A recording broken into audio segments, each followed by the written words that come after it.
Boa noite. O Padre João Paulo Dantas já chegou. Então vamos dar início à nossa última noite formativa desse mês mariano. Queria convidar todos a ficar de pé nesse momento.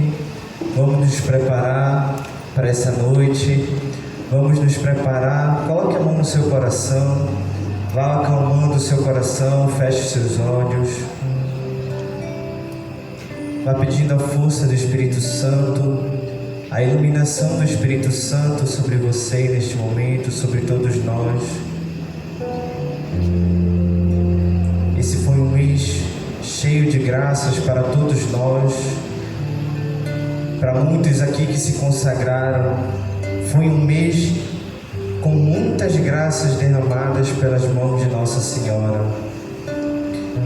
E essa noite é mais uma noite de graças. Por isso nós queremos te agradecer, ó Mãe querida, ó Mãe amada, por tudo que fizestes a nós, pela tua intercessão. Ontem nós celebrávamos a festa de Pentecostes, a solenidade de Pentecostes. Pedimos o Espírito Santo sobre nós e nessa noite vamos pedir que o Espírito Santo venha por meio da poderosa intercessão do Imaculado Coração de Maria. Você conhece essa música? Vá cantando ela, vá pedindo a força do Espírito Santo. Reunidos aqui, reunidos aqui no cenáculo de amor, pedimos força. Pedimos força pelas mãos de Maria. Ela conhece bem todos seus queridos filhos e não deixará faltar para nós seu auxílio.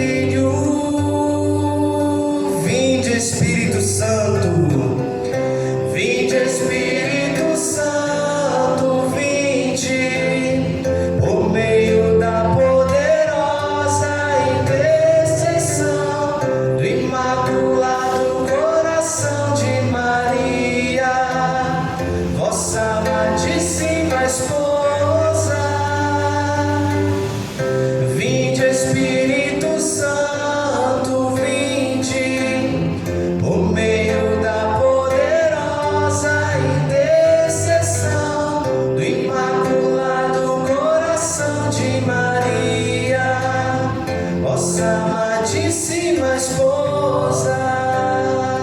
Sim, Espírito Santo de Deus, nós pedimos que venha sobre nós, vem nos iluminar neste momento, Espírito Santo. Vem sobre nós, Espírito Santo. Rezemos juntos a oração do Espírito Santo. Vinde, Espírito Santo, enchei os corações dos vossos fiéis e acendei neles o fogo do vosso amor. Enviai o vosso Espírito e tudo será criado e renovareis a face da terra. Oremos, ó Deus que instruíste os corações dos vossos fiéis com a luz do Espírito Santo. Fazei que apreciemos retamente todas as coisas, segundo o mesmo Espírito, e gozemos sempre da sua consolação. Por Cristo Senhor nosso. Amém. Cantemos novamente, reunidos aqui. Reunidos aqui, no cenáculo de amor, pedimos força e pedimos força pelas mãos de Maria. Ela conhece bem todos seus queridos filhos e não deixará faltar, e não deixará faltar para nós seu auxílio. Ergue tua voz e canta: vinde Espírito Santo. Santo. Vinde, Espírito Santo, vinde, no meio da poderosa intercessão do Imaculado Coração de Maria, vossa amadíssima esposa.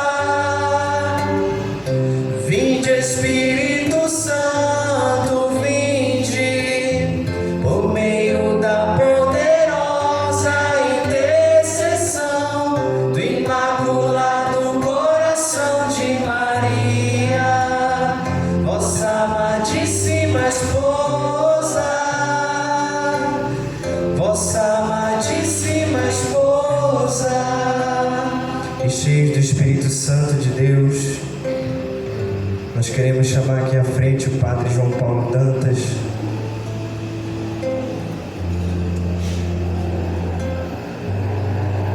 Repletos do Espírito Santo, te convido a impor mãos sobre esse sacerdote. Estenda sua mão direita para ele. Consagra a vida do Padre João Paulo Dantas neste momento. Venha, Mãe Imaculada, passar na frente da vida do Padre João Paulo Dantas, deste teu filho predileto, ó Mãe. Protege ele sob o teu manto sagrado.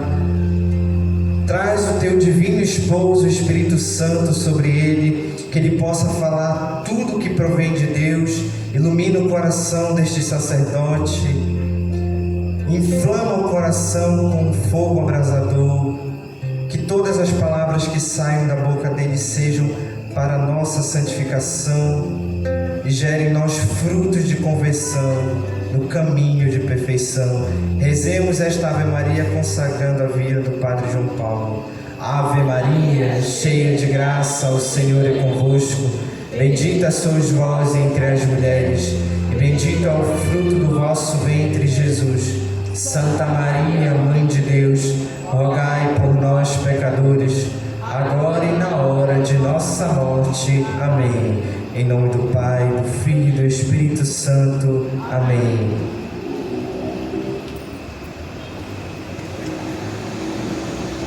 Então, boa noite para todos.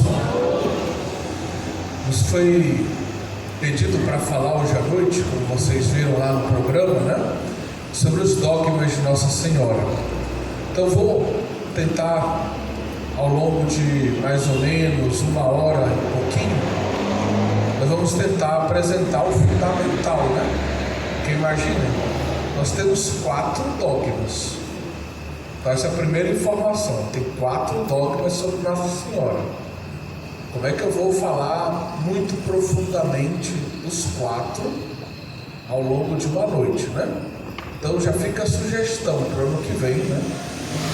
Vocês podem aprofundar ao longo do mês mariano, a cada semana, um dogma. Então, primeira semana, dogma a maternidade divina.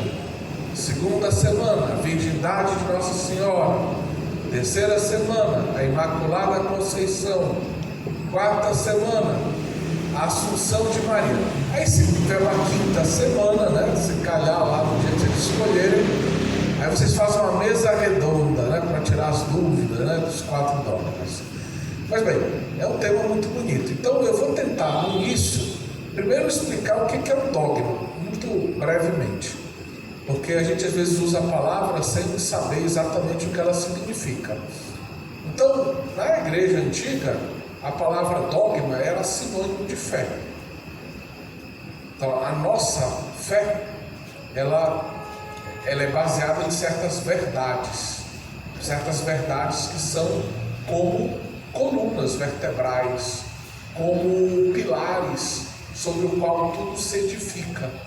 E os dogmas, eles são justamente verdades fundamentais da nossa fé, que são como pilares sólidos, importantes, que são tão importantes que a gente não discute, vamos tirar essa pilastra daqui, botar para lá, esse pilar e colocar para lá, não, que vai cair o teto.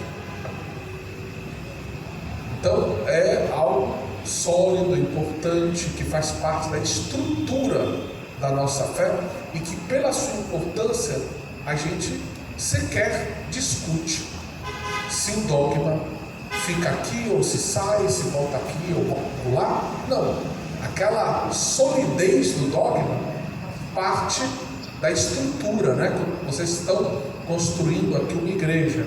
Então, existem pontos, digamos, dessa edificação que são fundamentais. Se a gente perder eles, imagine se eu resolver tirar uma pilastra dessa aqui, uma sustentação dessa, provavelmente na primeira chuva arreia no teto aqui, né?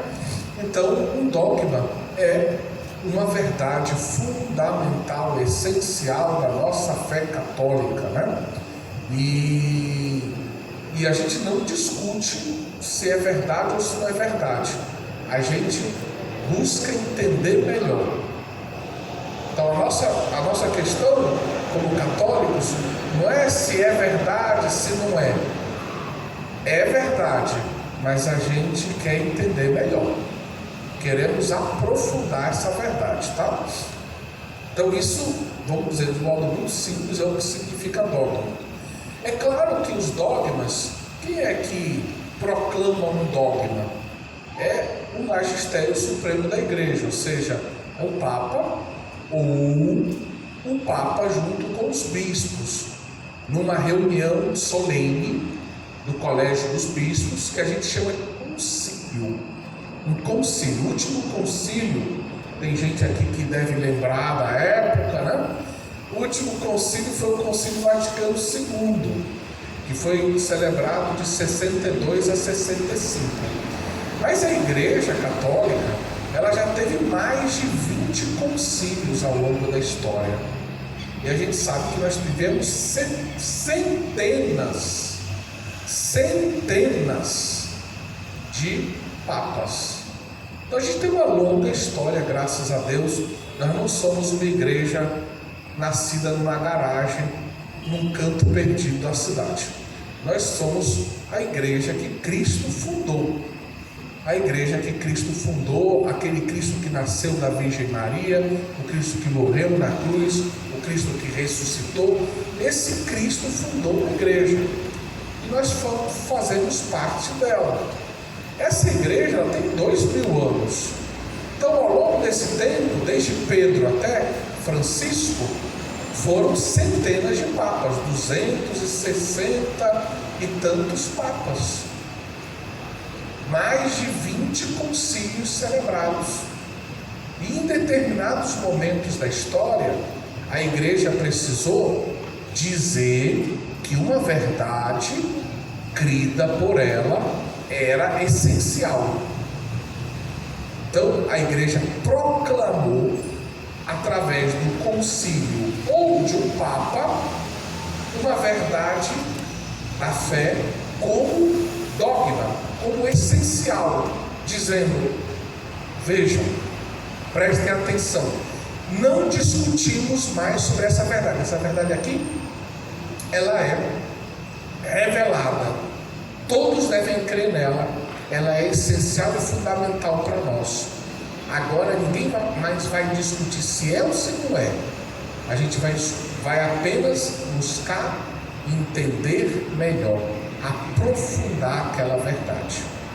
Então, ao falar dos 4 dogmas de Nossa Senhora, nós vamos ver que cada um deles vai ser proclamado em determinado momento da história. Então vamos lá, na ordem. Se alguém for anotar, o primeiro dogma que foi proclamado foi o dogma da maternidade divina. Ou seja, Nossa Senhora é reconhecida como Mãe de Deus. Essa é uma verdade bíblica. Todos os dogmas têm um fundamento bíblico, certo? Então é uma verdade bíblica. A igreja sempre creu que Maria era mãe de Jesus e que Jesus é Deus, ou seja, que Maria é a mãe do Deus que se fez homem, porque ninguém é mãe, claro, você diz, mas como é que ela pode ser mãe de Deus se ela é uma mulher, uma criatura? É claro que ela não é mãe de Deus enquanto Deus, ela é mãe de Deus enquanto Deus quis se fazer homem. Deus quis se fazer homem, quis ter uma mãe. E ele escolheu Maria para ser a mãe dele encarnado. Tá, é claro? Só que eu não posso dizer assim, Maria é a mãe da humanidade de Jesus. Por quê? Porque ninguém é mãe de uma coisa. Você é mãe do quê? De uma pessoa. E em Jesus Cristo só tem uma pessoa. Quem é a pessoa que tem Jesus Cristo? É Deus que se fez homem. Então, em Jesus Cristo, eu tenho que entender isso. Nós temos o Filho de Deus, Deus Filho, que se fez homem. A natureza humana dele não é outra pessoa. Jesus Cristo não são duas pessoas. Jesus homem e o Jesus Deus andando de braços dados. Não, ele é Deus que se fez homem. Uma pessoa. E quem é essa pessoa? Deus que se fez homem. Então Maria é mãe de quem? Só da humanidade? Só do corpo? Não. Ela é mãe da pessoa. Porque nós somos mães e pais de pessoas, não de coisas. Então quem é a pessoa? A pessoa é o Deus que se fez homem. É Jesus Cristo. Então ela é mãe de Deus. Então o primeiro dogma foi proclamado no século V,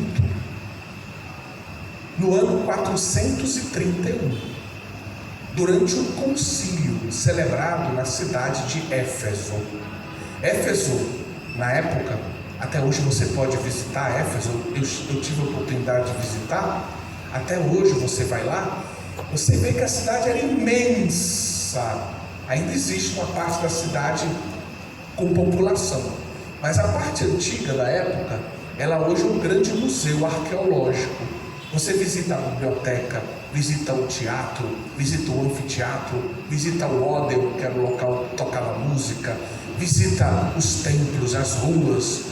Você visita a antiga Éfeso, a Éfeso do apóstolo João, porque o apóstolo João, depois que Jesus subiu ao céu, que teve Pentecostes, os apóstolos se espalharam o mundo afora, João foi morar em Éfeso. Inclusive ele levou Nossa Senhora para morar com ele lá em Éfeso. Então Éfeso é uma cidade muito interessante. Por isso ela foi escolhida, porque também Nossa Senhora morou lá com São João. E lá eles fizeram a reunião com os bispos, quinto século, 431. E no final tinha posições diferentes. No final, graças a Deus, eles chegaram à verdade proclamada como dogma, autorizada depois pelo Papa. Nossa Senhora é Mãe de Deus. Se você prestar atenção na Basílica Nossa Senhora de Nazaré, lá naquele triângulo que tem em cima da entrada da Basílica, tem um triângulo assim. E lá tem uma inscrição em mosaico. Uma inscrição que normalmente, como a gente não sabe latim, a gente não sabe nem o que quer dizer direito, né? Pararam de ensinar latim na escola, olha o que deu. Então tinha escrito assim, tem escrito assim, Dei pare, Deus, Dei. Aí dá para intuir que é Deus, né? Pare é um pouco mais difícil, né? Será que é parar? Não. Tem um verbo de mãe que é parecido com parar, parir, né? Então, e parir ao pé da letra significa o quê? Ser mãe, aquela que pariu a gente, né? É a nossa mãe. Então, Nossa Senhora, a expressão quer dizer assim, Dei pare, quer dizer, a mãe, aquela que deu a luz a Deus. É claro que é Deus enquanto ele se encarnou, porque Deus não tem princípio, não tem a mãe de Deus lá, a deusa, a mãe de Deus, não tem essa deusa. Ela é mãe do Deus que se fez homem, tá? Então esse é o primeiro dogma. Segundo dogma, foi proclamado no século VII, por volta do ano 649, também numa reunião de bispos, com autorização do Santo Padre, se proclamou claramente que Nossa Senhora foi virgem, sempre virgem. Virgem, presta atenção, antes durante e depois do parto. Antes, durante e depois do parto, ou seja, sempre virgem. Padre, quer dizer que foi ali que começou a devoção à virgindade de Nossa Senhora? Não. Sabe quando começou a devoção à virgindade de Nossa Senhora? Na época da Bíblia. Porque no Novo Testamento, Nossa Senhora já era virgem, já era mãe de Jesus, e virgem e mãe. No século II, início do século II, na verdade, nós temos um padre da igreja chamado Santo Inácio de Antioquia. Para você entender como é que é velha, né? A história é velha. Ele morreu Marte no ano 107. E ele escreveu 7 cartas. Então as cartas dele são dos primeiros anos do segundo século. Pois ele diz, numa das cartas dele, assim: a virgindade, o parto de Nossa Senhora e a morte de Jesus, 3 coisas: a virgindade, o parto e a morte de Jesus, que são mistérios que gritam, que falam alto ao nosso coração, devem ser contemplados, ele diz, no silêncio. Ou seja, a gente deve olhar e adorar. Deus fez maravilhas. Não adianta querer falar tanto sobre a morte de Jesus. A morte de Jesus, Sexta-feira Santa, não é um dia da gente falar tanto, é um dia de silêncio, orante, contemplativo. As palavras faltam. Tudo que a gente possa falar é pobre, é pequeno, é imperfeito. Só que ele fala de 3 coisas: a virgindade, o parto, e na verdade agora a virgindade e parto. Virgem, inclusive no parto. E ele diz: isso é um mistério. Mais do que falar disso, a gente tem que contemplar e ver nisso o quê? A mão de Deus. Deus quis fazer um milagre. Então, se a gente acredita que Deus faz milagres, se a gente acredita que Jesus entrou no cenáculo ressuscitado, com as portas fechadas, a gente acredita que o menino pode ter nascido de Nossa Senhora de um modo sobrenatural. Como foi? Como foi, padre? Eu não sei, e te digo com toda a verdade, só quero saber o céu. Aqui nessa terra não estou preocupado em saber disso. Se Jesus quisesse que eu soubesse, para mim. Não está? Não preciso saber. Isso é um mistério do amor de Deus. O que eu preciso saber é que Nossa Senhora foi virgem antes, durante e depois do parto. Bom, 649, sétimo século, né? Terceiro dogma. Olha como demorou tempo, meu Deus. Será que só ali que começou a devoção? Não. Imaculada Conceição. Quando foi, padre? Século XIX. Mas quando exatamente, padre? 1854. Papa Pio IX proclamou o dogma da Imaculada Conceição. Mas foi ali que nasceu a devoção? Não. A igreja sempre reconheceu que Maria era santa. Inclusive os orientais têm um título desde o terceiro século, um título que diz assim, em grego, tá? Olha, aprendendo uma palavra em grego: Panagia. Pan. Jogos Pan-Americanos, junta todos os países americanos. Pan quer dizer todos, toda. Panagia. O que quer dizer agia? Não é águia, não. Agia quer dizer santa. Então, junta agora toda santa. Ela não é santa pela metade, não é santa só um pedaço da vida dela, como Santo Agostinho, que foi pecador, aí depois ficou santo. Santo um pedaço da vida dele, o outro não era santo. E a senhora, eu também, né, que a gente está tentando ser santo, mas a gente já cometeu nossos pecados, então a gente não era santo, agora está tentando ser santo, amanhã, quem sabe, vamos ser santo. A gente não é todo santo. Agora, Nossa Senhora é toda santa. Esse é o título do 3º século. Quem é que diz algo parecido com isso na Bíblia? Alguém que andava por aí sem precisar pagar passagem aérea, porque tinha mais asinhas.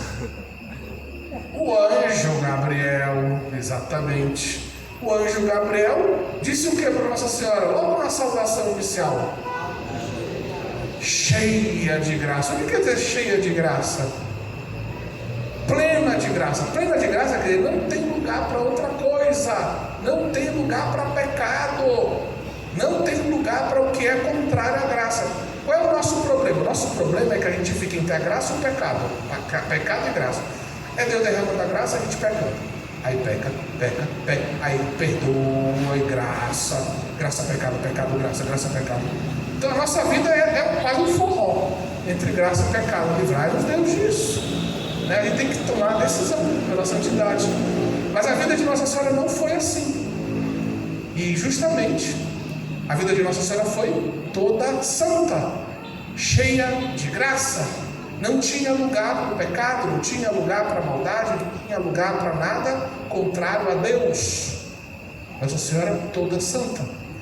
O título Imaculada Conceição é porque hoje parece muito óbvio, mas tinha a pergunta assim: como é que é a vida aqui dentro da barriga da mamãe? A biologia avançou. Na época de Jesus, ninguém conhecia nem conheciam a célula sexual feminina, o óvulo. O pessoal só via no dia a dia o quê? Um espermatozoide. Ninguém sabia nem que existia o óvulo, gente.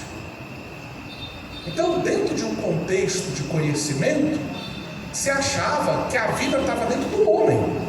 A mulher era como se fosse terra, ela recebia a semente que caía do homem na terra boa e fecunda da mulher. Então a mulher era um receptáculo, ela recebia. Essa era a ideia da época. Então essa ideia de concepção da origem da vida, tudo isso vai acontecer ao longo do tempo, com a reflexão também científica, filosófica, científica. Isso a gente não pode exigir que na época de Jesus todo mundo já falasse dessas coisas. Não tinha faculdade de biologia na época, certo? Não tinha congresso de filosofia na época. Não tinha reflexões desse tipo na época, certo?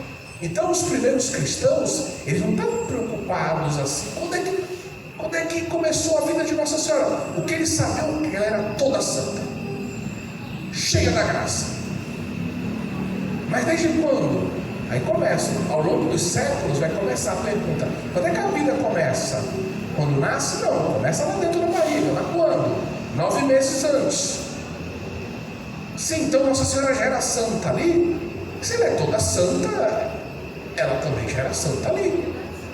Então vai nascer um título, Imaculada Conceição, para dizer isso. Ela foi concebida santa, sem pecado, sem marca do pecado. Então o título, ele é recente, mas a ideia de que nunca teve pecado na vida de Nossa Senhora é antiga. Os cristãos nunca associaram Nossa Senhora ao pecado. Os cristãos nunca viram Nossa Senhora como alguém normal, pecadora. Nunca. Nossa Senhora, Santo Agostinho, século V, ele diz assim: todo mundo pecou, todo mundo é pecador, todo mundo tem que se converter, exceção, Nossa Senhora. Esse discurso não serve para Nossa Senhora.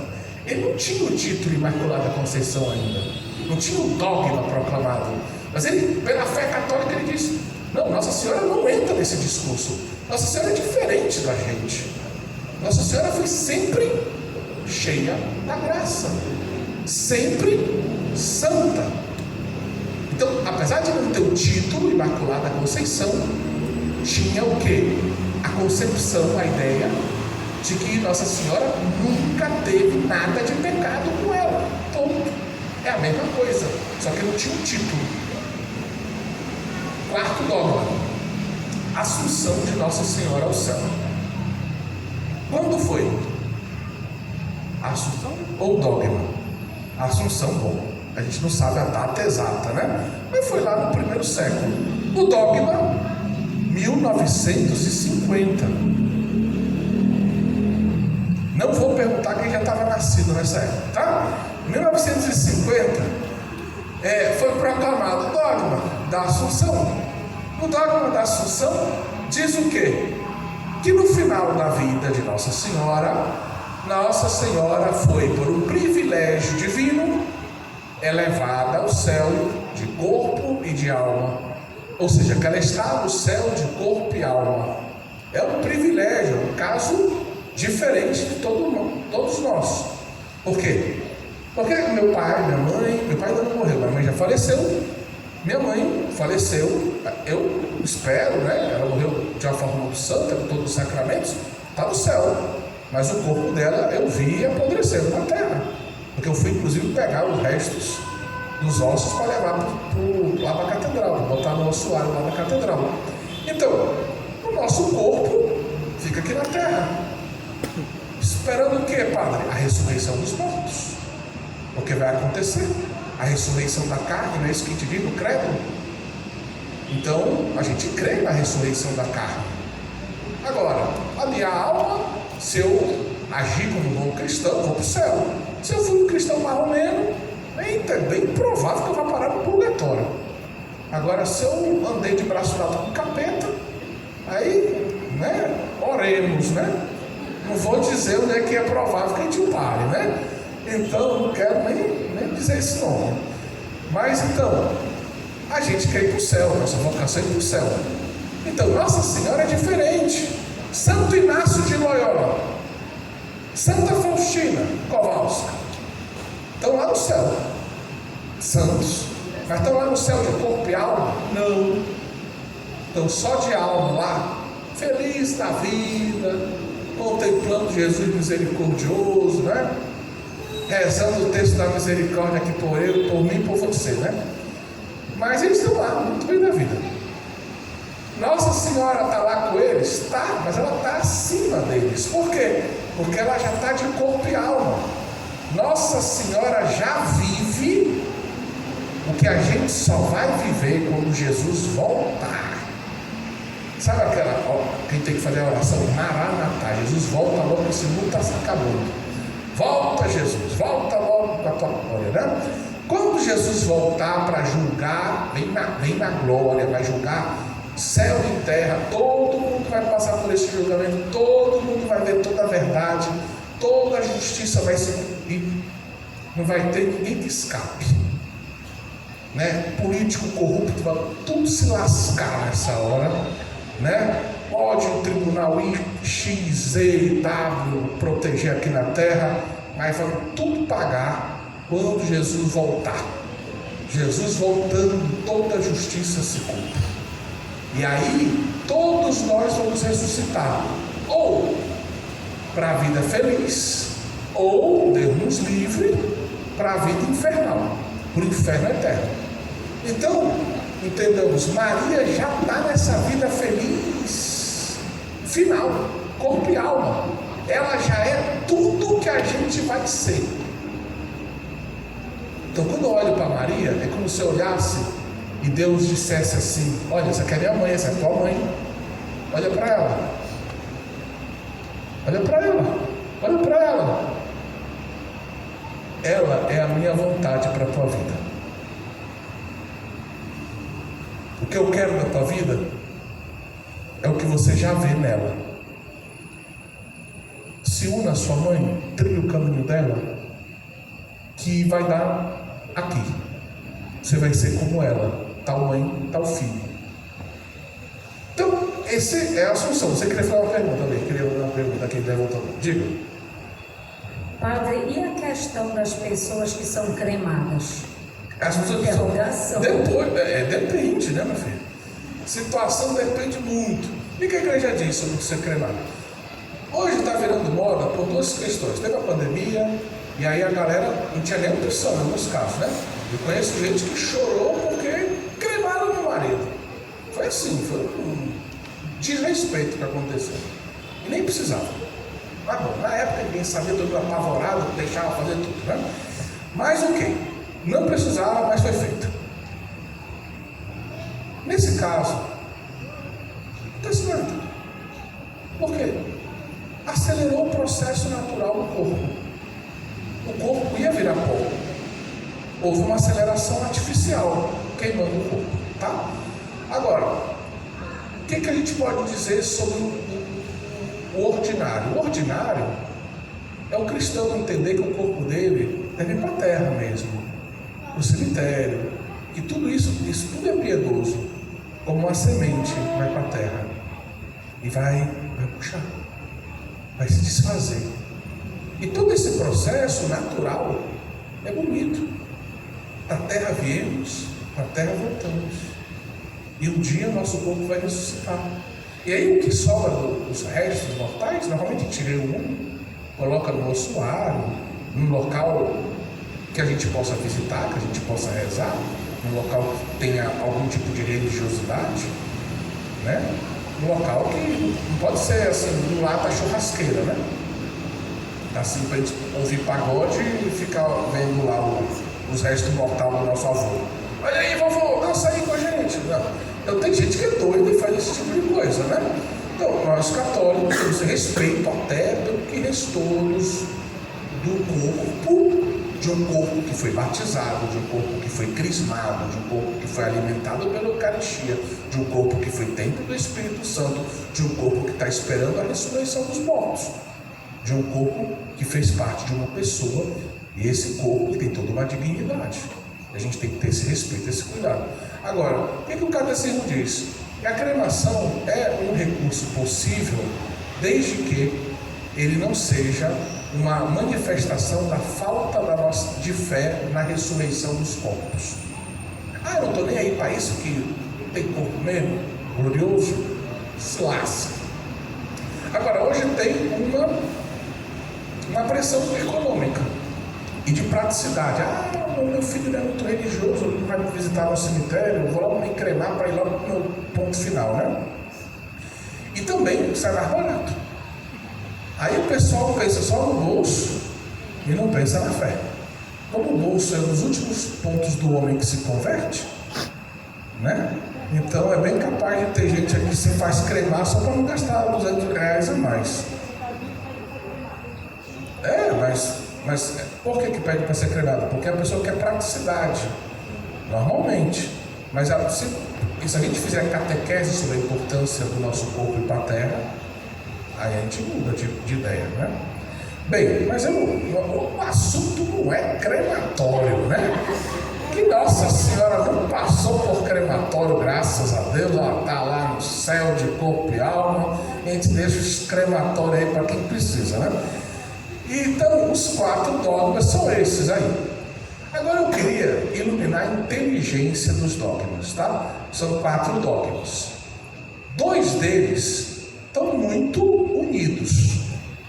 Tanto que a gente normalmente, quando invoca a Nossa Senhora, a gente normalmente usa os 2, né? Mãe e Virgem. A gente diz logo assim: Virgem Maria, Mãe de Jesus. Virgem, hoje estamos celebrando a memória obrigatória, né? Instituída pelo Papa Francisco. Virgem Maria, Nossa Senhora, Mãe da Igreja. Então a gente usa muito Virgem e Mãe. E esses 2 dogmas, na verdade, são muito unidos. Por que eu digo que são muito unidos? Presta atenção.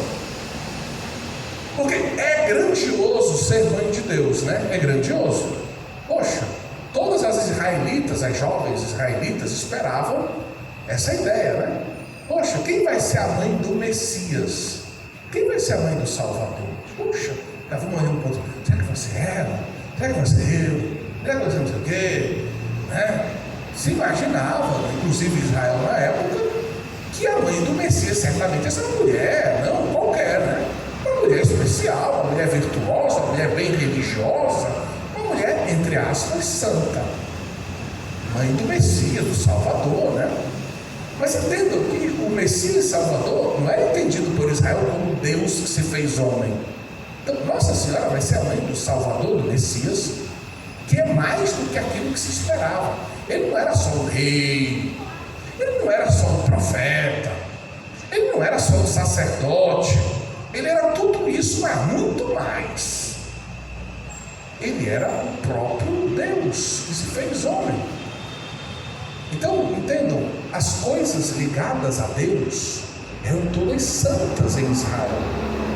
Tudo que era dedicado a Deus, o culto, era santo, era puro, era chamado, inclusive com esse termo, em plural.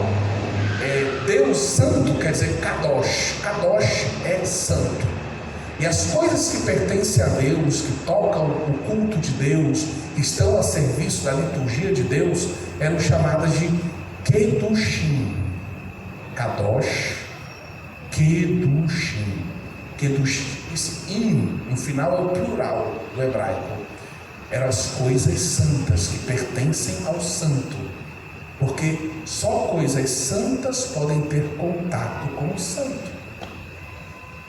Agora tu imagina, é a mãe de Deus, que Deus é o Kadosh. Então, essa mãe tem que ser o quê? Cara, se a arca da aliança, que era um pedaço de madeira, revestido com lâminas de ouro, madeira de acácia nobre, revestido com lâminas de ouro, que é um metal nobre, mas era madeira e metal. Tinha que ser santo. Se alguém tocasse impuro naquele negócio, morria. Só o sacerdote puro que podia tocar naquele negócio, porque era puro, era santo. Agora tu imagina aquela que vai carregar no ventre, na sua carne, no ventre, o menino por 9 meses. Aquela que a gente pode chamar a arca da nova aliança.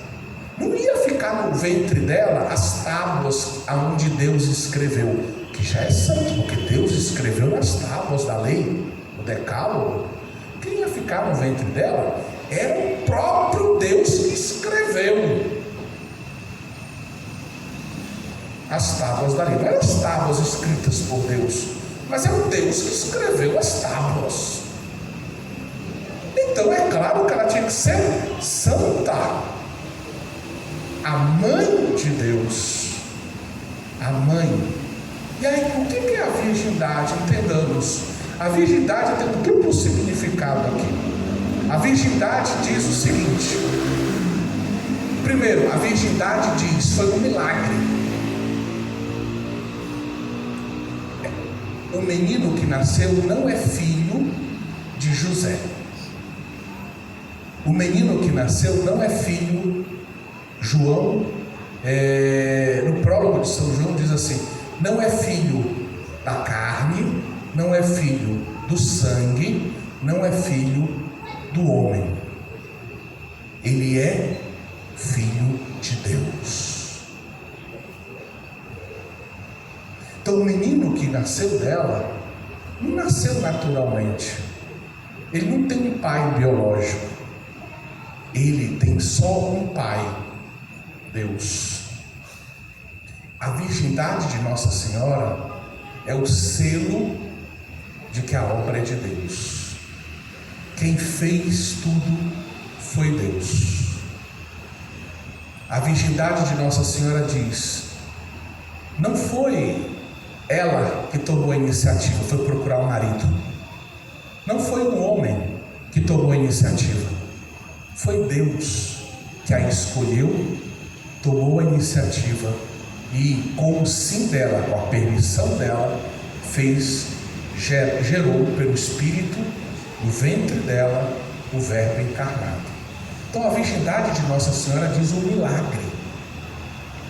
E por que muita gente desconfia da virgindade? Não? Tem duas coisas na vida de Jesus que muita gente, tem 3, né? Mas eu vou botar essas duas, uma no início, uma no final, depois tem um ano e meio, tá? Duas coisas da vida de Jesus que muita gente desconfia, que muita gente duvida. Por que duvida, Padre? Porque primeiro a gente vive uma crise de fé, o secularismo. E aí existe uma visão de Deus maçônica, uma visão de Deus assim, que não converge com a visão de judaico-cristã, dos judeus e dos cristãos, que diz assim: Deus, ele não intervém no mundo, Deus fica lá no céu, mas Deus não faz milagre aqui na terra. Aqui na terra quem tem que fazer as coisas somos nós, aqui é batalha pra gente. Deus fica só olhando lá do céu, Deus não age na terra. Isso é um pensamento maçônico. A maçonaria usa aqueles sinais de compasso, de régua, de não sei o quê. Deus é o arquiteto do universo, ele projetou tudo, ele colocou tudo em funcionamento, ele não intervém nos processos que ele mesmo colocou em funcionamento aqui na terra. Deus não faz milagres. Então, primeira coisa que se levanta contra: nasceu de uma virgem? Muita gente duvida disso. Segunda coisa, ressuscitou? Vocês ouviram, essas semanas que passaram a gente escutou o Atos dos Apóstolos, Paulo pregando no Areópago. Aí ele fala, todo mundo, legal, Paulo, legal. Aí, pois é, esse Deus ressuscitou. Pois é, Paulo, peraí. Próxima vez a gente te escuta, vamos terminar por aqui. Pô, você aloprou agora, ressurreição, tá brincando, né? Então o pessoal não acredita na ressurreição. Terceira coisa que eu disse que está no meio: tem muita gente que não acredita em nenhum milagre de Jesus. Tudo conversa fiada. A gente pega até comentário de missa, cara. Eu bato na cabeça e digo: pelo amor de Deus, vamos rasgar esse comentário hoje. Multiplicação dos pães e dos peixes. Aí o pessoal, comentário: um gesto de solidariedade, todo mundo trouxe o seu pão, o seu peixe, botou em comum e deu para todo mundo comer. Foi um gesto de solidariedade, de partilha do pão e do peixe. Onde é que o cara leu isso? O Evangelho não diz isso. O Evangelho diz que Jesus tinha 5 pães, 2 peixinhos. Ele olhou para o céu, rezou, abençoou e multiplicou. Foi nada que estava todo mundo com os peixes no pão no bolso, e aí foi passando a sacolinha e taca peixe, taca pão, aí junta, vamos lá, tá tudo aqui, não se serve. Foi mutirão não, meu povo. Foi milagre, foi multiplicação. Foi um milagre que Jesus fez. O povo não quer falar mais de milagre. Aí não tem fé. Então, as oposições que existem à virgindade de Maria, as oposições que existem à ressurreição de Jesus, as oposições que existem aos milagres de Jesus, são sinais da falta de fé. Nós vivemos um tempo de crise de fé, não se luta. Se você tem fé, agradeça a Deus por isso. Nós vivemos uma grande crise de fé que está em todos os campos. Padres têm crise de fé, bispos têm crise de fé, leigos têm crise de fé. Nós vemos crise de fé por todo lado. E nós não podemos sucumbir a essa crise de fé. Se nós temos fé, devemos agradecer muito a Deus, nunca nos sentir melhores do que ninguém, mas humildemente viver a nossa fé como Maria viveu. Mas nós devemos, como um fogo, levar esse fogo aos irmãos, incendiar a nossa casa, incendiar a vida dos nossos irmãos, dos nossos amigos, com a fé que nos foi dado. Jesus, ele pergunta certa vez: quando o Filho do Homem voltar, encontrará fé sobre esta terra?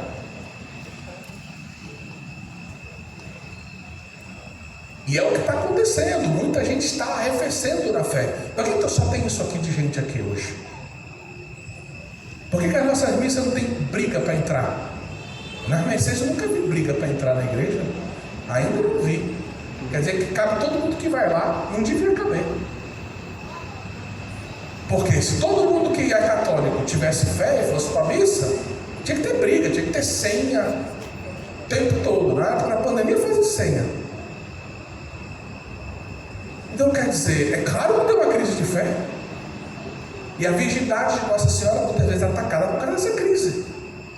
Porque estamos diante de um milagre. Onde já se viu mãe virgem? Não pode, é impossível. É impossível para os homens. O que o anjo diz? A Deus nada é impossível. Palavras do anjo na Anunciação. E é justamente essa ideia, o impossível, mãe e virgem. Maria carrega no coração dela, na mente dela, na luz que emana dela. Deus fez o impossível em mim. Quando a gente olha para Maria, a gente diz assim: Deus fez o impossível nela. Ela é mãe e virgem. Por isso os dois dogmas andam juntos. E eu ainda digo mais, uma razão de conveniência, usando a expressão de São Tomás de Aquino. O que é a razão de conveniência? Mais uma coisa que mostra o porquê Deus quis juntar as duas coisas. Quais são as vocações que a gente tem na igreja? Casamento, padre, religioso. Ou a gente se casa ou a gente é celibatário. Não é isso? Aí celibatário tem religiosa, religioso, consagrado, padre. Então, Nossa Senhora ia ser mãe de quem? Só dos padres? Não. Só dos casados? Não. De todo mundo. Então, Nossa Senhora é ao mesmo tempo casada e virgem.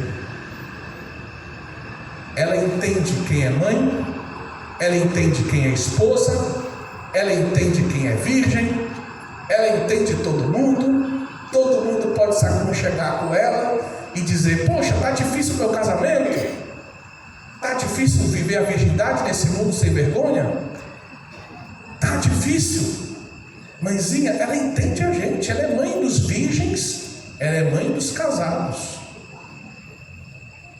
Ela é mãe das mães, ela é mãe dos padres. Isso é muito lindo, meu povo. Mãe e virgem, Deus fez nela o impossível. Aquilo que normalmente uma mulher tem que escolher: você vai ser mãe ou vai ser virgem. É claro que no fundo, hoje, como cristãos, a gente sabe que as mulheres virgens podem ser mãe também. De que forma? Mãe espiritual. E que mulheres casadas podem ter um coração virginal, um coração consagrado a Deus. E aí é o segundo significado da virgindade. A virgindade significa a pertença total a Deus. Coração virgem significa: o meu coração não está dividido. Porque São Paulo, quando ele fala, acho que na segunda carta aos Coríntios, capítulo 7, se eu não me engano, ele fala do celibato. E ele vai falar do celibato do matrimônio. E é normal, gente. Quem se casa fica um pouco dividido. Fica dividido como, padre? Você tem que cuidar das crianças, tem que cuidar do marido, e tem que ir para a missa, e tem que cuidar da pastoral. E aí, a criança está com febre, a pastoral está precisando, você fica um coração ali, um coração aqui, um pé ali. Às vezes sofre, chora, é cruz. Faz parte da cruz de quem é casado, meu povo. Assim como faz parte da cruz o padre chegar cansado lá em casa, tem uma panela com nada de comida. Aí o padre olha assim: agora que eu vou fazer um macarrão, eu vou dormir sem comer. Mas parte da cruz. Ora, eu não abracei essa cruz sem saber o que. Eu já sabia que ia ter essa cruz. Eu amo essa cruz. Essa cruz vai me levar para o céu. E a vida do casal também tem isso. Diferente. Então, meu querido, entendo, mãe e virgem. Virgem e mãe. Ela é aquela onde Deus fez o impossível. O coração dela é materno, mas ao mesmo tempo ela vive uma vida toda para Deus. Ninguém roubou o coração de Maria, nem José. José foi guardião de um coração que pertencia todo a Deus. José foi um bom guardião, o homem casto, o homem que cuidou, o homem que protegeu o coração todo de Deus. E aí eu entro também numa passagem bíblica, porque Nossa Senhora faz uma pergunta para o anjo, que diz a virgindade dela, só que eu não posso explicar tudo em detalhe, porque precisa de outra língua, precisa de grego, precisa de latim, tudo. Não quero matar vocês falando de grego aqui.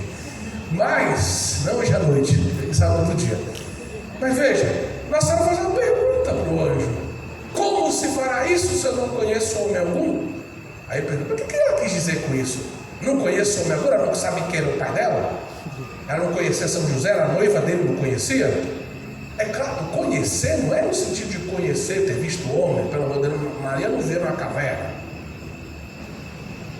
Conhecer, biblicamente falando, era ter vida de intimidade conjugal. Então a pergunta é nesse sentido. Aí imagina, ela está noiva, aí Deus fala: você vai ter um filho. Se você tivesse noivo e Deus disse que vai ter um filho, tu ia ficar nervoso? Cara, tu querendo se casar. Se casar, naturalmente falando, você vai ter filho, né? Era questão de esperar, só esperar. Mais uns meses eu vou me juntar com José e a gente vai ter um filho. Ora, é o caminho natural das coisas, né? Não? E fica espantado com um negócio desse. Aí Nossa Senhora pergunta: mas como é que isso vai acontecer? Aí hoje tinha que ter isso para ela: tu não é noiva, não? É só esperar, tu vai ver. Pergunta idiota ia ser, mas Nossa Senhora não faz pergunta idiota. Nossa Senhora faz pergunta santa. E por que ela fez essa pergunta? E aí é que eu digo que na forma verbal do grego está explicado. Ela usa uma forma que significa: eu não conheço. Vou traduzir essa é a ideia: eu não conheço, não vou conhecer o meu mundo. É uma forma verbal que significa continuidade no tempo, que não é só agora eu não conheço e amanhã eu posso conhecer. É uma forma que diz assim: eu não conheço e não está no meu plano conhecer o meu mundo. Por isso que ela pergunta: mas como é que... Entenda que Deus já colocava no coração de Nossa Senhora o desejo da virgindade. E ela era noiva de José, provavelmente eles já tinham conversado sobre isso. Ia ser um casamento diferente. E José aceitou, porque ele era nobre, era justo. Aí tu imagina por que ele ficou surpreso quando ela vem e diz que está grávida. Não, peraí, queria ser virgem, eu aceitei isso, e agora você está grávida, como é que eu explico essa história? E ele entendeu que era de Deus. E por isso que ele pensa: vou me embora daqui, porque aqui tem a mão de Deus, cara. Aqui tem a glória de Deus, eu não tenho lugar para mim nessa história. E aí o anjo vai até ele: não, José, tem um lugar para ti nessa história. Deus pensou em você também. Alguém tem que ser o pai desse menino, ser o rosto do pai para ele. Já imaginou, cara, a santidade disso? Deus Pai escolheu um homem para ser o rosto paterno para o menino Jesus. Cara, aí você vê quanto Deus amava José, o quanto José era querido por Deus, o quanto Deus confiava em José. Era um homem nobre. A gente nunca deve diminuir José, certo? Então, meu querido, Nossa Senhora faz uma pergunta. Quem é esse seu? Nossa Senhora faz uma pergunta que indica que ela tem a intenção de permanecer virgem. E aí o anjo responde para ela: não te preocupa, Maria, não vai ser normal a coisa. Quem que vai resolver essa história? O Espírito Santo vai vir sobre ti, como uma nuvem, vai te cobrir. E aquele santo que há de nascer de ti vai te chamar, vai ser o filho de Davi, vai sentar no trono de Davi, seu pai, vai ser o santo de Deus. Entenda? Vai ser o Deus que salva. Deus que salva. É o próprio Deus, não é um Messias qualquer. Então, mãe e virgem são dois títulos que a gente usa muito juntos e que a gente tem que ter mais consciência que não são só duas palavrinhas que a gente combina bonitinho para fazer uma oração, mas são duas verdades grandiosas que dizem que em Maria Deus fez o impossível. Em Maria Deus juntou duas belas vocações, porque o matrimônio é belo, porque a virgindade é bela e porque podemos ser santos numa ou noutra vocação. Então Maria, ela viveu a plenitude da vocação, porque o papel dela era ser mãe, mãe dos virgens, mãe dos casados, mãe de todas as vocações. Terceiro, pensa na criação, Imaculada Conceição, tá? Terceiro dogma. O que é Imaculada Conceição? Vamos pensar um pouquinho. Como é que era o homem antes do pecado? O homem antes do pecado, ele era pecador? Claro que não. O homem foi criado santo. Deus criou o homem bom, sem pecado, sem maldade. Inclusive, o Catecismo da Igreja Católica usa algumas expressões como justiça original ou graça santificante. Deus não só criou o homem sem nenhum defeito, sem nenhum pecado, sem nada de mal, mas ainda deu para o homem a graça. A graça aqui não faz parte da nossa natureza, não tem o corpo, a alma e a graça fazendo parte de mim. A graça é um dom de Deus, livre. Mas Deus amou o homem e derramou a sua graça no homem. Então, o homem tinha um corpo bom, sem nada de mal. O homem tinha uma alma íntegra, sem nenhuma maldade. E o homem ainda tinha graça. A graça para viver em comunhão com Deus, a graça para dizer não para o pecado. Sim, o homem tinha a graça, se ele quisesse, para dizer não ao pecado. Tinha graça, mas ele perdeu essa graça, porque ele disse sim ao pecado. Mas não julga Adão e Eva, porque ele faz a mesma coisa. Se eu fosse eu, naquele lugar, eu tinha feito a mesma coisa, provavelmente, se não tivesse feito pior. Então, não vamos julgar Adão e Eva, vamos só pensar que o estado original do homem era santo. Como é que Maria foi concebida? Santa. O que a Imaculada Conceição nos diz? Pensa um pouquinho. Nossa Senhora Imaculada Conceição, ela nos diz como nós seríamos se não fosse o pecado.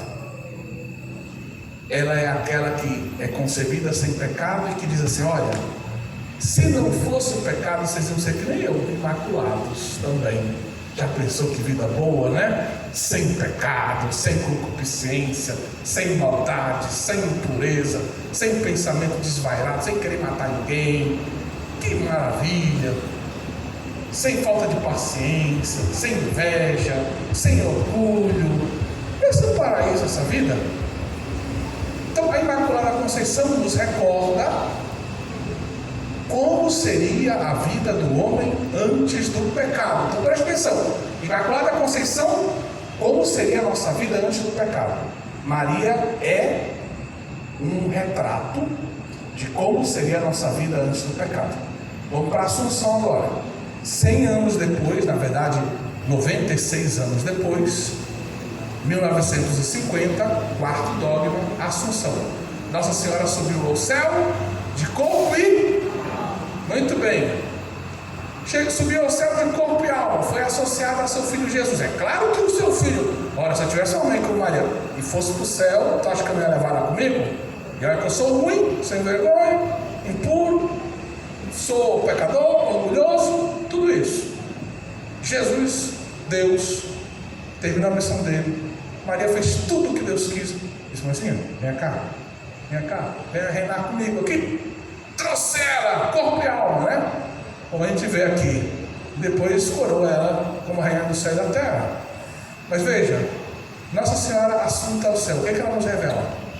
Imaculada Conceição, como nós seríamos antes do pecado. Assunção, como nós seremos no fim dos tempos.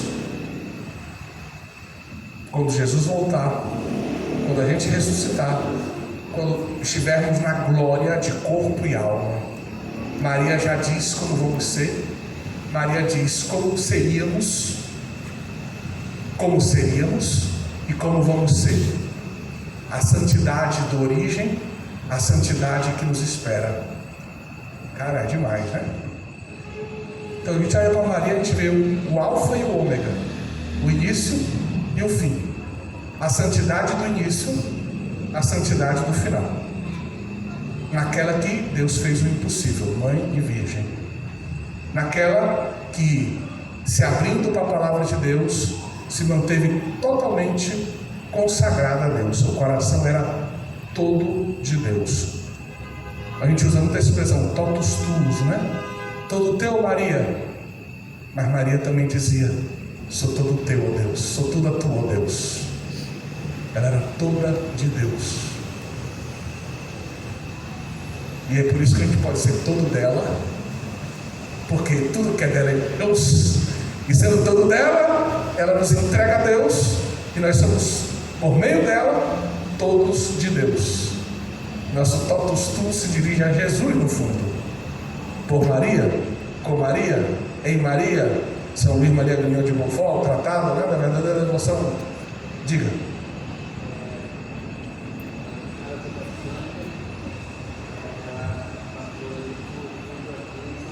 Sim, é um evangelho apócrifo, né? Que fala do nascimento de Maria, São Joaquim Santana, que menciona que Santana seria uma mulher já idosa e esse casal não teria filhos, como outros da Bíblia, e sofria com isso. A esterilidade feminina era vista como uma espécie de maldição, mas eles não perderam a fé, não perderam a esperança, eles continuavam rezando. E aí acontece um paralelismo um pouco aos evangelhos, uma espécie de intervenção divina. Deus anuncia para eles que eles vão ser pais, e aí Deus age, né, através, milagrosamente, faz com que os dois concebam, né, colaborem no ato da criação, concebam uma meninazinha chamada Maria. E essa, a Virgem Maria, desde pequenina, toda de Deus, toda consagrada a Deus, apresentada no templo, segundo esse mesmo evangelho, ela um dia vai ser aquela jovem que o evangelho de Lucas nos revela e recebe o anúncio de São Gabriel. Então, só que isso não é dado revelado, né? É um evangelho apócrifo. Tem um valor, a gente pode levar em consideração, tem uma certa piedade, ler com piedade. Inclusive os nomes dos pais de Nossa Senhora, a igreja inclusive incorporou no próprio calendário do santoral, mas a gente não devemos tomar esse evangelho apócrifo como se fosse palavra de Deus, assim, no mesmo nível do evangelho de Lucas, do evangelho de Mateus e assim por diante. Mas é isso mesmo, essa tradição bonita que já reconhece no evangelho apócrifo, que é bem depois, né? A origem dele é século III ou século IV, mas que já mostra o quê? Os primeiros cristãos, pensando em Maria, desde o início, santa, uma ação de Deus que dá origem à vida de Maria. Então isso já é interessante, sem dúvidas. Mais alguma coisa? Pergunta, questão? Eu estou quase terminando, está aqui o tempo, né? Pelo jeito. Mas eu tentei falar dos 4 dogmas aqui. Não vai dar para falar dos 4 dogmas com muito detalhe de cada um, né? Porque pelo tempo não dá. Mas pelo menos eu quero que vocês saibam quais são e entendam o significado teológico dos 4. Diga, uma senhora. Muitos títulos, não seria só um. Menina, essa é uma pergunta. Olha, lá em casa, se você me perguntar de quantas formas a tua mãe se chamava, nós somos 3 filhos, meu pai. Só lá em casa, 4 formas de chamar minha mãe. E a minha mãe não era Nossa Senhora. Cada filho tem um jeito único de se relacionar com a mãe. Então, todo filho tem um segredinho para sua mãe. Tem um jeitinho de chamar ela. Tem um jeitinho de acariciar a mãe. Tem um carinhozinho especial pela mãe.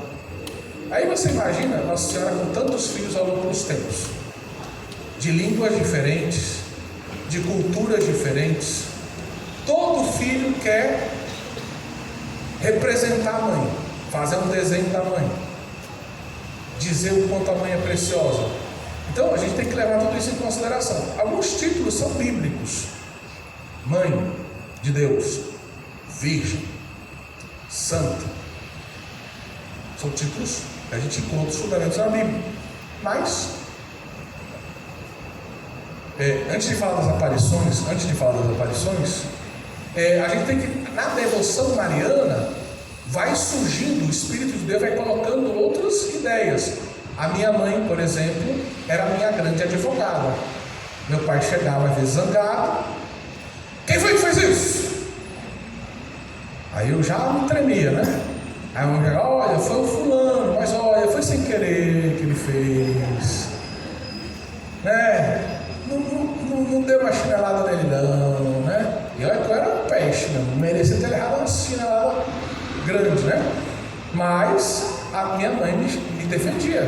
Então eu posso dizer assim: a minha mãe era a minha advogada. É um título que eu dou para ela. E ela não era formada em direito, tá? Eu posso dizer assim: a minha mãe era a unidade da casa. Ela sentava numa cadeira, todo mundo sentava em torno dela, conversando, pegando na mão dela, se abraçando. Ela é um pouco de mãe, isso. É a rainha do lar, a rainha da unidade da casa. Ela consegue conciliar aquilo que a gente normalmente não tem paciência para conciliar. E a mãe consegue juntar as coisas que parece que não vão se encaixar. E ela consegue encaixar as coisas, né? Então imagina se a gente fosse dando títulos para nossa mãe. Ela é a colher de ouro, ninguém faz um vatapá que nem ela, né? E aí a gente vai conversa, né? Aí imagina 2000 anos de história, gente no Japão, gente na África, gente em todo canto dizendo como ou Maria. Aí surge tudo que é título que você imagina, tá? E aí ainda tem o regionalismo, né? Nossa Senhora é de Belém, não, ela é de Vigia, é de Castanhal, é de Marabá. Aí bota a geografia no meio. Mas além de tudo isso, Nossa Senhora, nossa mãezinha que foi para o céu de corpo e alma, ao longo da história, ela tem uma missão profética. O que o profeta fazia? Ele vinha falar em nome de Deus. O que é a missão profética de Nossa Senhora? São as aparições. As aparições eu não preciso acreditar, mas eu estou vendo que muita gente está usando a imagem de Fátima. Então, muito provavelmente, se você está usando a imagem de Fátima ou do Jesus Misericordioso e está frequentando esse lugar aqui, é porque você acredita na aparição de Nossa Senhora de Fátima, eu presumo, e talvez você acredite também, provavelmente, né? Acredite na aparição, vamos dizer, nas visões de Santa Faustina Kowalska, tá? Então, quer dizer, Nossa Senhora ao longo da história ela foi aparecendo. Foi aparecendo para quê? Para se amostrar? Não. Ela foi aparecendo para falar em nome de Deus, como mãe. Meus filhos, vamos escutar o nosso Jesus, né? Vamos se converter, vamos rezar, meu povo. Vamos jejuar, vamos fazer reparação, vamos mudar de vida. Então Deus manda Maria, muitas vezes, porque a gente tem uma ligação muito forte com a figura materna. A figura materna fala ao nosso coração. Então Deus, ele usa a maternidade de Nossa Senhora para falar ao nosso coração, através de Nossa Senhora. Deu para entender? Então imagina, Nossa Senhora de Fátima, Nossa Senhora de Medjugorje, Nossa Senhora não sei onde, Nossa Senhora em Lourdes, Nossa Senhora em Guadalupe. Eu mandei aqui Nossa Senhora em Guadalupe, eu fui lá em Guadalupe, no México. É linda a mensagem Nossa Senhora de Guadalupe, pelo amor de Deus. Ela apareceu 5 vezes lá em Guadalupe. Coisas lindas ela disse.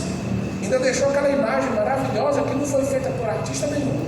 Foi o próprio Deus que fez, estampou na veste, né, no manto lá de Juan Diego, de São Juan Diego.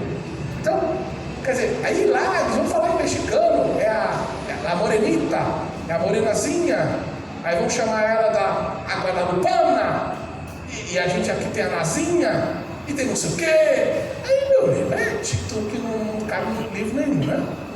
Mas é porque é muito filho, cada um chama de um jeito, Mas sempre a minha mãe, não vou fazer que nem o povo que tinha uma cidadezinha lá, que eu cheguei não, mas foi um outro padre que chegou, aí o pessoal disse, olha, a nossa cidade é muito especial, ali tem a igreja de Nossa Senhora das Contas, ali tem a igreja de Nossa Senhora das Contas, agora é mesmo, e duas igrejas assim tão pertinho, porque elas eram gêmeas. Aí a história é maluquíssima, quer dizer assim, nada a ver a explicação, né? Então, ou então a outra paróquia, né, que fez a procissão, e aí passou na frente de uma segunda paróquia, também dedicada a Nossa Senhora, aí o pessoal colocou assim, Nossa Senhora de Aparecida, saúde da sua prima Nossa Senhora de Fátima. Pelo amor de Deus, mas que prima que nada, né? Tem que ter bom senso, né? É a mesma Maria. Agora, é claro que você lembra do rosto da sua mãe também, rostos diferentes. Talvez você guarde a lembrança, se você já perdeu sua mãe, da sua mãe bem novinha, quem sabe? Ou guarda dela bem velhinha, parecendo um maracujazinho, talvez, ali, deitadinha na cama, quem sabe? Cada um guarda o rostinho da mãe, assim, especial na sua vida. Assim como Nossa Senhora tem muitos rostos, né? Nossa Senhora, quando aparece lá, imagina se Nossa Senhora aparecesse na loura de olhos azuis dos índios do México. Que mulher é essa daí? Não é nossa mãe. Ela vai aparecer como? O jeitinho deles. Para ele olhar e dizer, minha mãe, é meu jeito de ser. Nossa Senhora de Lourdes vai falar em que língua? Francês, que a criança... Bernadette não sabia falar francês, mas não sabia falar francês. Ela falava um dialeto, patuá, como os franceses chamam. Nossa Senhora falou o dialeto com ela, a linguagem das crianças, a linguagem do povo que não foi para a escola. Em Guadalupe ela falou língua indígena, não falou espanhol, falou a língua dos índios. Então Nossa Senhora fala a língua do filho, pode ser a língua que for, mãe aprende. Cara, é muito bonito quando a gente vê mãe, me emociona, né? A gente vê mãe de criança autista, de criança que tem síndrome de Down, de crianças que têm limites, e a gente vê a mãe criando alfabeto, criando língua, criando comunicação, porque é mãe, cara. Então Nossa Senhora é mãe, então ela fala a nossa língua, ela fala o nosso coração, por isso tem tanto nome, e nunca vai deixar de ter nomes novos, e quanto mais filhos tiver, mais novos nomes vão ter. Certo? Olha, eu teria muita coisa para falar, mas eu vou ficar por aqui, viu? Eu espero que eu tenha conseguido passar para vocês os 4 dogmas, a relação entre eles, como eles estão conectados. Entendam que aquela que Deus escolheu para ser a mãe e virgem, ela foi escolhida para ser mãe e por isso ela era toda santa. E o toda santa dela, desde o início, lembra pra gente como foi o nosso início, sem pecado. Aquela que fez perfeitamente a vontade de Deus como mãe virgem, toda consagrada a Deus, ela termina a vida dela. Ora, o livro do Gênesis diz que a corrupção da morte, não diz só que a morte, né? Mas que o nosso corpo vira pó. Por quê? Porque a gente perdeu a nossa comunhão com Deus. O pecado leva a isso. Nossa Senhora não tinha pecado. Então o dogma não fala se Nossa Senhora morreu ou não morreu. Atenção, não fala. Mas o que fala é que o corpo dela foi levado para o céu. Se morreu, se dormiu, os orientais falam da dormição, que ela teria ficado assim bem fraquinha no final da vida dela. E aí, quando parecia que ela estava morrendo, Deus levou de corpo e alma. Tá. Outros podem dizer, não, ela chegou a morrer como Jesus, mas depois Deus levou ela de corpo e alma. O dogma não fala se ela morreu ou se não morreu. O que o dogma fala é que ela está no céu de corpo e alma. Na glória. Na glória. O que ela faz no céu? Se diverte? Meu querido, se você fosse uma mãe, tivesse com os teus 3 filhos lá na Ucrânia, no meio da guerra da Ucrânia, você ia se divertir por aí? Você ia fazer o quê? Rezar por isso. Agora tu imagina, nós estamos no meio dessa guerra aqui nesse mundo. Eu acho que Nossa Senhora faz o que no céu? Ela está feliz, claro, está vendo a Deus, glorificando a Deus. Ela está o quê? Intercedendo por nós. ela está olhando para os filhos dela aqui nesse vale de lágrimas e dizendo assim: ô Jesus, traz esse aqui também, traz aquela ali, aquele também, traz esse aqui, aquele ali, aquele outro ali, essa turminha todinha, vamos lá. Ela está pedindo por nós no céu. Nossa Senhora não para de rezar, interceder e rezar. É por isso que ela nos pede para rezar. Ela não pede nada que ela não faça. Ela reza, ela quer que os filhos dela rezem. Bem simples. Deus abençoe a todos. Uma santa noite. Amém. Muito obrigado, Padre João Paulo. Assim, um livro. Você quer aprofundar? Conselho. Vai comprar onde? Mas tem meus problemas, né? Não é um presente, eu tenho esse aqui. Mas o presente é porque eu ajudei esse livro vir para o Brasil, tá? Então, o meu professor lá em Lugano, professor alemão, muito devoto a Nossa Senhora, chamado Manfred Hauck, ele escreveu um livro traduzido em espanhol, inglês, italiano, em original alemão, que é a Introdução à Mariologia. É a introdução alemã, olha o tamanho da introdução, são 600 e poucas páginas, mas é só introdução. Na Alemanha isso é normal, só que a gente diria que é tratado dogmático de Mariologia, né? Lá é só introdução. Livro grande, que são 4, 5 volumes, né? Para dizer que o livro é sério, né? Mas é uma introdução à Mariologia, tá? E aqui trata de todos os dogmas e muito mais, inclusive do aspecto profético, das aparições, etc. Tá? Então, é a editora Ecclesiae, é uma editora nova de leigos. Os leigos têm feito muita coisa boa no mercado editorial católico recente, graças a Deus. A gente tem que agradecer muito aos leigos que têm publicado muita coisa boa. E uma das coisas dessas editoras boas é a editora Ecclesiae, tá? Então, você pode procurar na internet, pode mandar vir Introdução à Mariologia, da editora Ecclesiae, do professor Hauck. Eu vou deixar o livro aqui se alguém quiser tirar. Não aqui, definitivamente, viu?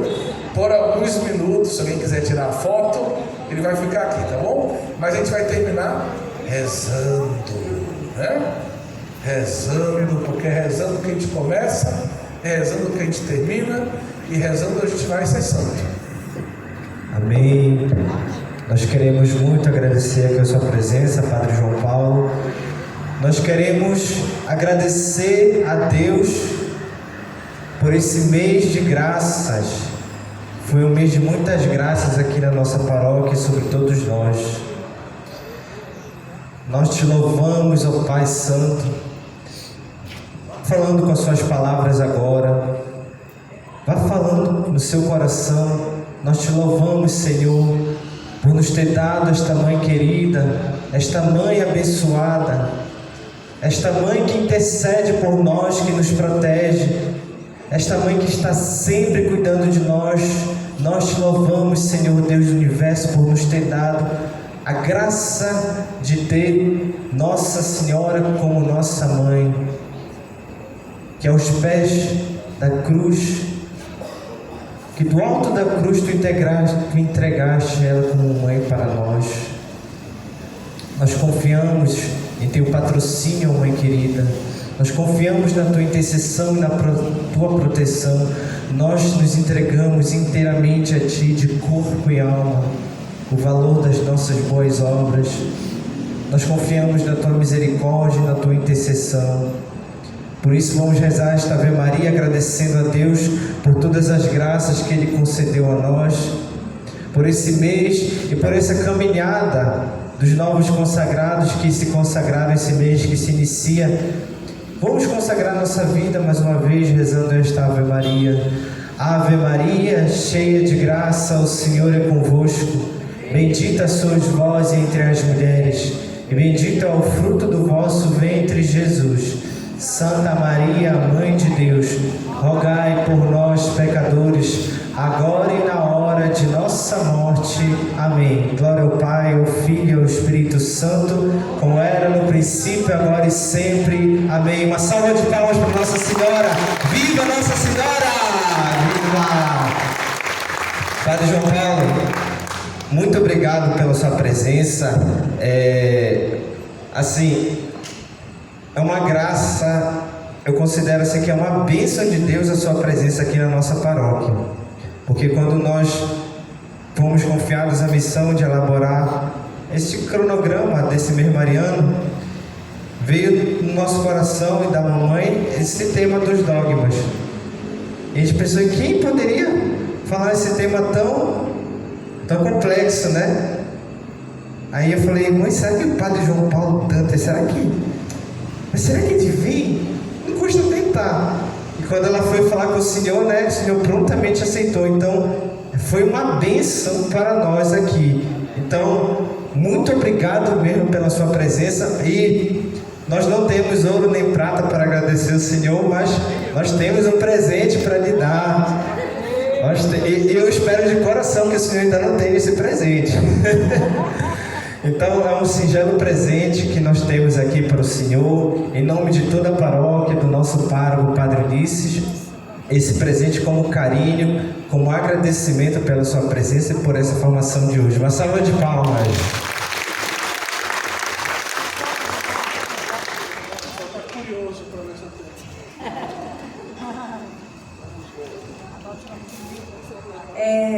O Padre João Paulo Dantas, eu digo que ele é o meu pai, lá das Mercedes, né, Paulo? E pra gente assim é muito... Você não tinha? Olha que maravilha!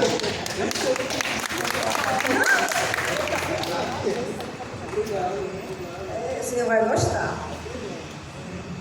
Então, assim, para nós, a gente está hoje encerrando, né? Para nós foi uma caminhada muito longa, né? Quem começou desde janeiro, final de janeiro, viemos caminhando. E o Padre Ulisses nos deu essa missão. E a gente pensava assim, vamos só formar, mas ele exigiu mais da gente, né? Exigiu mesmo.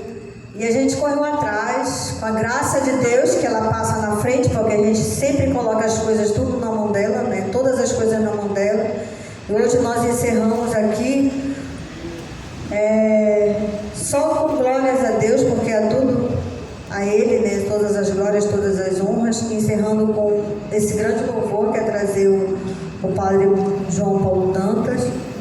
E todas as pessoas que caminharam com a gente. Hoje as pessoas que se consagraram estavam perguntando o que a gente vai fazer depois, né? Então a gente tem projetos, sim, né? Mas a gente não pode fazer nada sem o consentimento do nosso pároco. Então a gente tem as nossas coisas que a gente vai precisar sentar com ele, conversar, né? E vamos sim continuar a missão que nos foi colocada. Vamos fazer Nossa Senhora, junto com ela, salvar almas, porque essa é a nossa missão, não é só a nossa, mas também de outras pessoas, principalmente aquelas que estão mais necessitadas. Isso a gente aprendeu e a gente vai, com a graça dela e acima de tudo de Deus, fazer a nossa missão. E a gente quer hoje agradecer assim uma turma que foi onde a gente falei para a Verônica que elas foram nossa pedra fundamental. São as nossas irmãs de Madre Teresa, por favor, as nossas irmãs de Madre Teresa, por favor.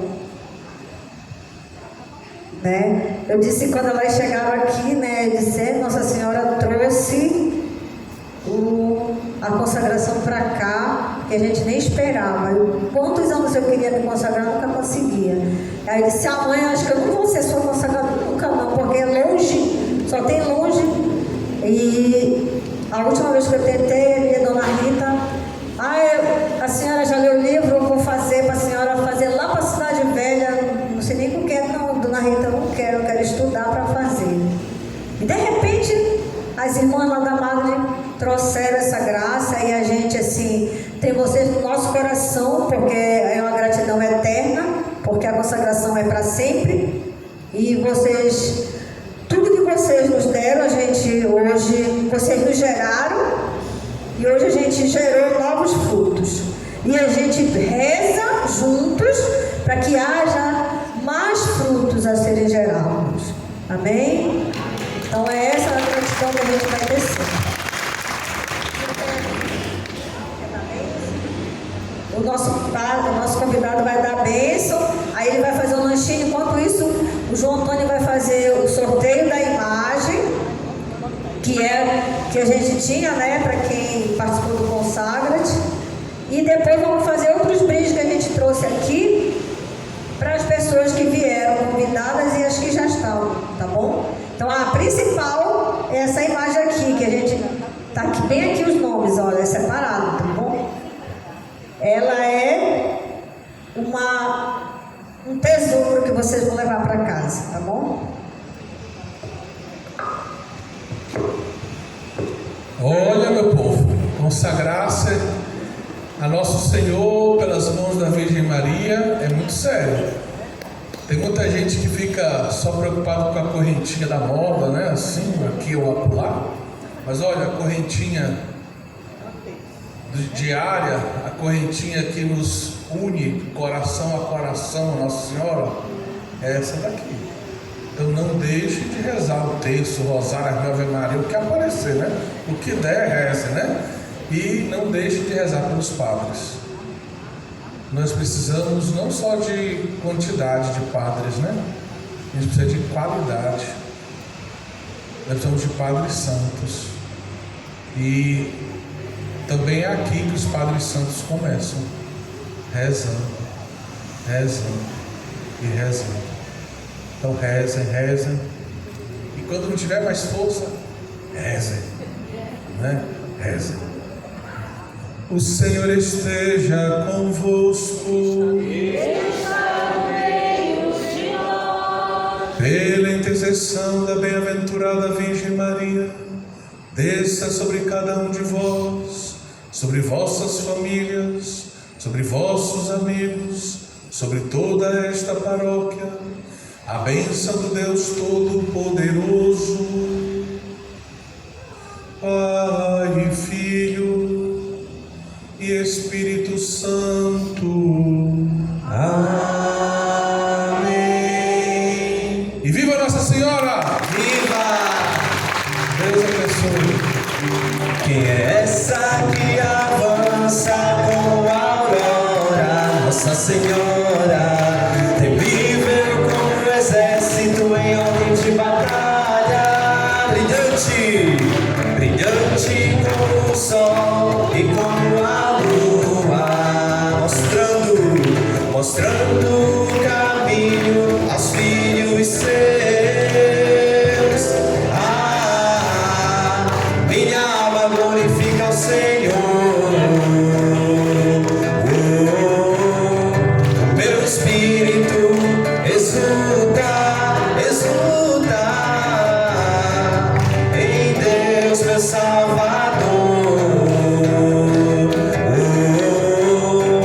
Em Deus, meu Salvador. Sorteio! Amparo dos brindes. Cadê a mamãe? É que eu não sei qual é qual aqui. Qual desses é dos consagrados? A caixinha? A caixinha para Nossa Senhora, tá, amor? Cadê a Lana? Lana, vamos ver quem vai levar Nossa Senhora de... Quem quer levar Nossa Senhora de Fátima? Ah, será? Fecha os olhos, Lana. Não, fecha os olhos. Escolhe um nome aí na caixa. Não, peraí, calma aí, peraí. Não, peraí. Coloca aí de novo, coloca aí de novo. Não tá me fazendo errado aqui, peraí. É essa aqui, né? Tá bom. Tá, de novo então. Mas é isso mesmo. É só pra quem veio bastante. Já, pode escolher. Vamos ver.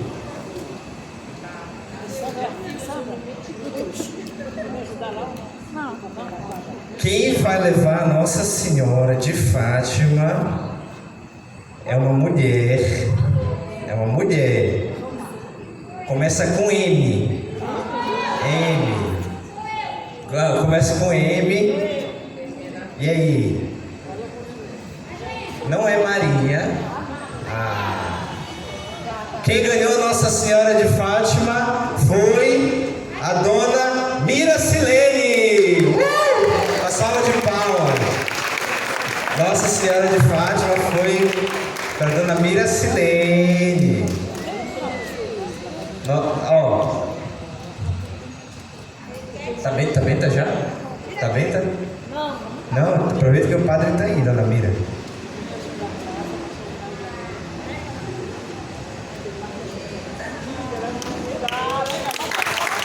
Foto, retrato.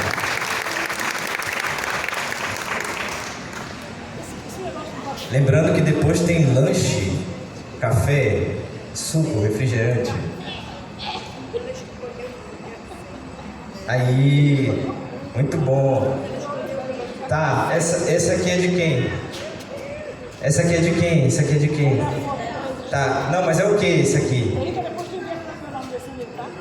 Aquela sacola ali é pra quê? Aquela sacola ali é pra quê?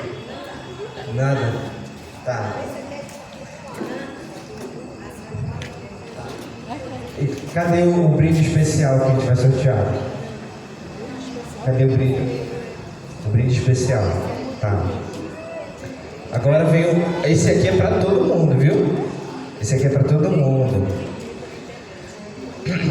E, tá. Vamos lá. Vai lá, Ana. Quem vai ganhar esse brinde especial?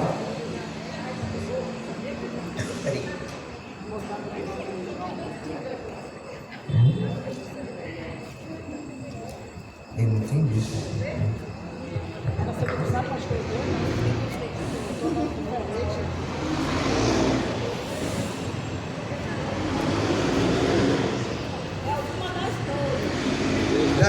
Das dores, olha só, a senhora ganhou o Glórias de Maria. Glórias de Maria de Santo Afonso Maria de Ligório. Ainda tem mais, quantos tem lá? Ainda tem um bocado lá. Vai passando aí. Agora eu não sei mais quais são os brindes, só tava ligado nesse.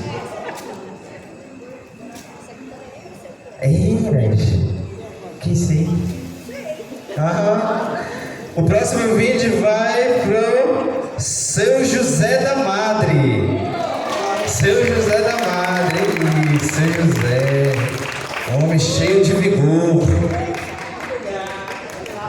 Mais um.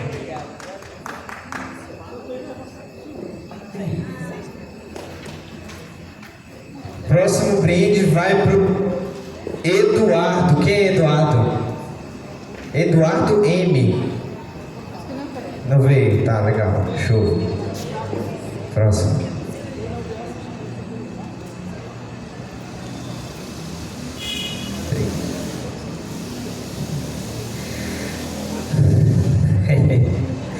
O próximo brinde vai para Maria Iracema. Aí, Maria Iracema Moicunha. A foto, o retrato e vai.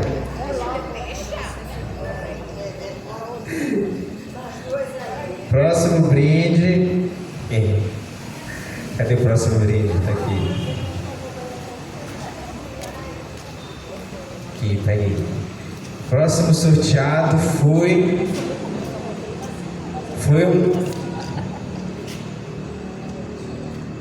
a Vânia. Foi a Vânia.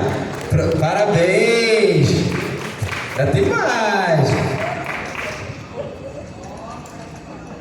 Deixa eu baralhar de novo aqui. Vai. Deixa eu ver. Próximo brinde foi para Maria. Odileia Maria. Eu tava falando aqui, eu quero tirar a mamãe, não sei o quê.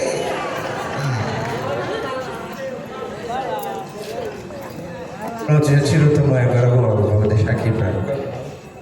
Maria Clara vai fazer o próximo. Quantos você ainda tem? Brinde ainda tem? 2? Mais 2 brindes. Vai lá, Maria Clara. Não é pra tu olhar.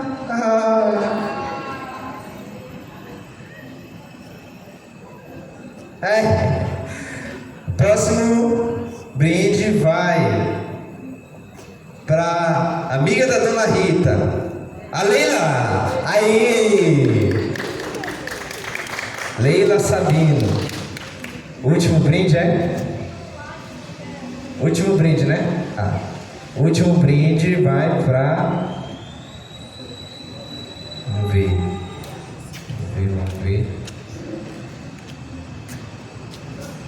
O próximo brinde vai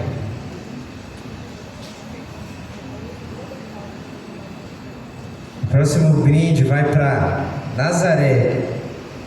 Quem é Nazaré? Nazaré? Não está escrito, né? Porque é Cristina Raad. Nazaré, eu estou chamando Nazaré, ela não se manifesta. Dona Cristina, último brinde. Então é isso. Ainda tem mais? 2 brindes, peraí.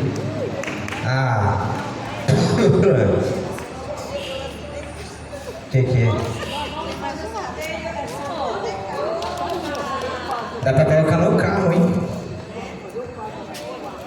Vai lá, Maria Clara. 2 decalques. Tira 2 nomes de uma vez. 2 fichas. Pra ver.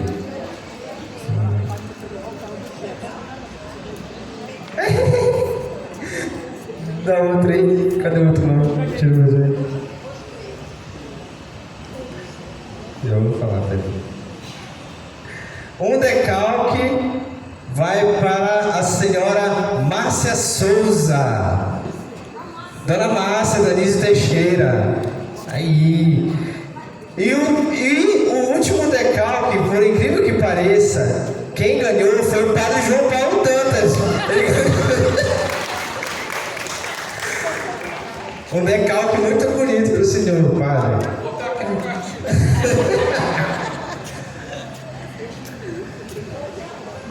Então, antes da gente tomar nosso café, vamos bater uma foto aqui com o padre.